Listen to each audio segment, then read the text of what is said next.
چې څلور څیزونه دا بې فایدې دي، د دې څه فایده نشته دی. یو هغه علم چې په هغې باندې عمل دی.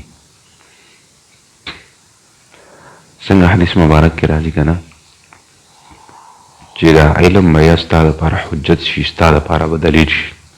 چې باعمله سړی د هغه دپاره حجت او دلیل شي، الله رب العزت ته به دغه علم ودرېږي چې یا الله تا دله څه ورکړی او ته په ما باندې عمل کړی دی، ستا حکمونه یې پوره کړي دي، ته یې خوشحاله کړی،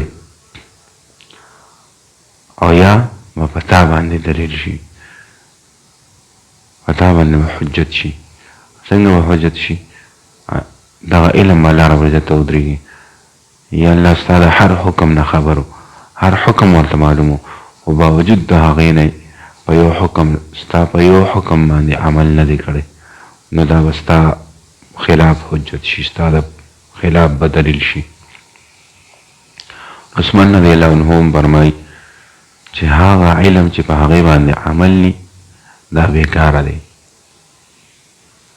یو دویم نمبر هغه مال چې هغه صرف جمعواري کوي. نن سبا زموږ څنګه حالات دي، یاره بس مال چې څومره ډېر راجمع کړو دومره ښه دي، او خرج کولو سره مو بیا اړه خوږېږي. هغه خرج کول چې هغه د الله د رضا دپاره نو هغه فرمایي هغه مال چې هغه نه خرج کیږي نو دا فضول دی، دا بیکاره دی، دا څه فایده نه ورکوي انسان ته. او بل فرمایي هغه لوی عمر، هغه دراز عمر چې په هغې کې د آخرت دپاره څه هم ونشي. څنګه حدیث مبارک کې راځي فرمایي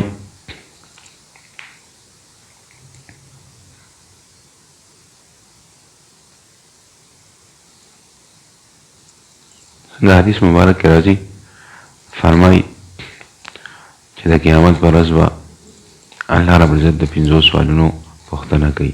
یو به پکې دی چې ما تعالی عمر درکړی په څه کې دې تېر کړی، په څه مشغله کې دې تېر کړی دی. نو که الله رب العزت زما نه او ستاسو نه دغه تپوس وکړي، ما تاسو سره به څه جواب وي چې ستا په خوشنودۍ حاصلولو دپاره، ستا د رضا حاصلو دپاره ما څومره وخت تېر کړی دی. یقینا الله رب العزت 50-50 کاله یقینا ډېر کافي ټایم دی چې الله رب العزت ما تاسو له راکړي دي. په دې کې ما تاسو الله رب العزت راضي کړو، الله رب العزت د رضا کارونه وکړو، نو الله رب العزت به ما تاسو له دنیا هم ښایسته کړي، آخرت به هم راله ښایسته کړي. او عثمان رضی الله عنه هم فرمایي چې هغه لوی عمر چې هغه کې د آخرت دپاره څه تیاري ونه شي دا بېکاره دی. او بل هغه زهد چې هغه د دنیا د حاصلولو دپاره نو دا بېکاره دی.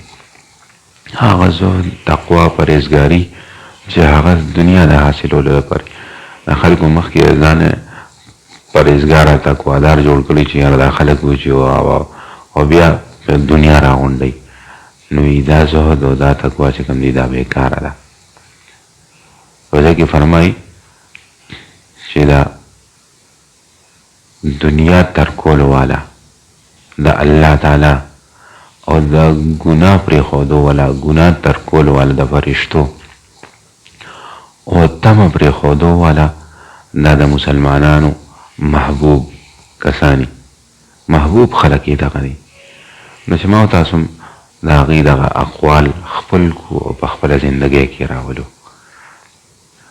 چې دنیا هم ترک کړو، صرف د ضرورت مناسب مطابق دنیا حاصلول دا جایز دي، ضروري دي، ځکه چې دا د زندګۍ د تېرولو اسباب دي.